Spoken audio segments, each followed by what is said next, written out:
വലൈക്കും വറഹ്മത്തുള്ളാഹി വബറകാതുഹു. ഞാൻ ഇന്ന് സംസാരിക്കുന്ന വിഷയം ബിലാൽ റളിയല്ലാഹു അൻഹുവിനെ കുറിച്ചാണ്. ആരാണ് ബിലാൽ റളിയല്ലാഹു അൻഹു? നബിയുടെ അടുത്ത സ്വഹാബിയാണ്. നമുക്ക് തുടങ്ങാം. മുത്തുനബി ഇല്ലാത്ത ഈ മദീനയിൽ ഇനി എനിക്ക് പാർക്കാനാവില്ല. വഫാത്തിന്റെ വ്യതയിൽ മദീന ഒന്നാക്കി പെയ്തൊയ്ന നേരം പ്രകാശം പോയി മറഞ്ഞ രാവിൽ അങ്ങാരെയും നിദ്ര തഴുകിയെത്തിയില്ല. അവരെങ്ങനെ ഉറങ്ങും? ശ്രവണസുന്ദരമായ ബാങ്കൊലി കേട്ട് പുളകമണിഞ്ഞ പവിത്രമായ മദീന മണ്ണ്, ആ മണ്ണും പെണ്ണും തേങ്ങിപ്പോയ നേരം ബിലാൽ റളിയല്ലാഹു അൻഹുവിന് തീരെ താങ്ങാനായില്ല. മനം നിറയെ കണ്ടും കരൾ കുളിരെ കേട്ടും ആ വോളം വഴങ്ങിയും പ്രവാചകർക്ക് തിരിച്ചപ്പെട്ട നാളെ മുതൽ തിരിശീല വീഴുകയാണല്ലോ. ഇല്ല, മുത്തുനബി ഇല്ലാത്ത ഈ മദീനയിൽ ഇനി എനിക്ക് പാർക്കാനാവുകയില്ല. നക്ഷത്രങ്ങൾ കണ്ണു ചിമ്മിയ രാവിൽ രാക്കുയിൽ പാട്ട് നിർത്തിയ ആ വേളയിൽ ഇനി ഞാൻ ആർക്ക് വേണ്ടി ബാങ്ക് വിളിക്കും?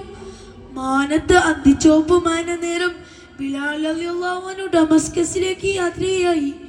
ആരോടും ഒന്നും മുരിയാടാതെ നീല റിയാസത്തിന്റെ താഴെ ഹരിതകയത്തിൽ ഈന്തപ്പന ശീതൾ ചായയിൽ മയങ്ങുന്ന ഹബീബിന്റെ ചാരത്തെത്താൻ ആദ്യം പെരുത്തൊരു രാവിൽ ഹബീബ് സല്ലല്ലാഹു അലൈഹി വസല്ലം വന്നു. ബിലാൽ റളിയല്ലാഹു അൻഹുവിന്റെ കനവിൽ ഇതെന്തൊരു പിണക്കമാ ബിലാലെ! കനവിൽ നബി ഹബീബു വിരുന്നു വന്ന നേരം പിന്നെ ബിലാൽ റളിയല്ലാഹു അൻഹു ഉറക്കം കടാക്ഷിച്ചില്ല. പിന്നെ എന്ത് സംഭവിച്ചെന്നോ കൂട്ടുകാരെ? പ്രണയത്തിന്റെ പൂഞ്ചോലയിൽ ഹബീബു വന്നപ്പോൾ ബിലാൽ റളിയല്ലാഹു അൻഹുവിന് സന്തോഷം അല തള്ളി.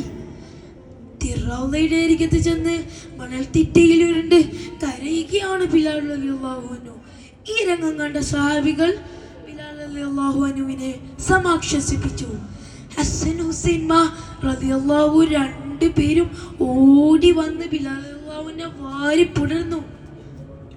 പുണ്യമദീനയിൽ ഹബീബ് ഉണ്ടായിരുന്ന ആ പുഷ്കലമായ കാലം തിരിച്ചു വന്നതുപോലെ അനുഭവപ്പെട്ടു.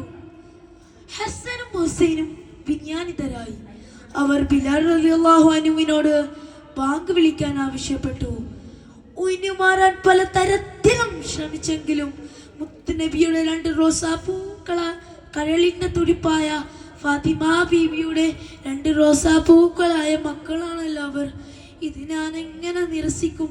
ഒടുവിൽ അത് സംഭവിച്ചു. മദീനയിലെ കാറ്റലികൾ ആ സ്വരലയങ്ങളെ ഈന്തപ്പന ഓലകളിലേക്കും വീടകങ്ങളിലേക്കും എത്തിച്ചു.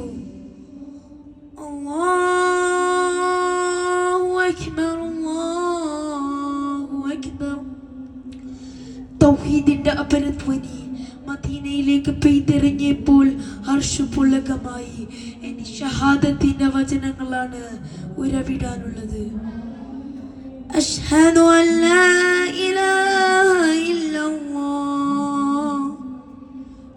ചുണ്ടോടെ മുത്തം തരുന്ന മുഹമ്മദ് എന്ന വാക്കിലേക്ക് തന്റെ നാദവിസ്മയത്തെ ചേർക്കുമ്പോഴേക്കും ബിലാൽ റളിയല്ലാഹു അൻഹു പ്രജ്ഞയേറ്റ് വീണുപോയി, കരഞ്ഞു. നബിയുടെ വഫാത്തിന് ശേഷം ഇത്രയേറെ കരഞ്ഞ മറ്റൊരു രംഗമുണ്ടാവുകയില്ല. ആ അനർഘ നിമിഷങ്ങളിൽ ആ മദീനയും നണയാൻ, കനവിൽ ഹബീബിനെ ഒന്ന് കാണാൻ വിധി കൂട്ടണേ നാഥാ.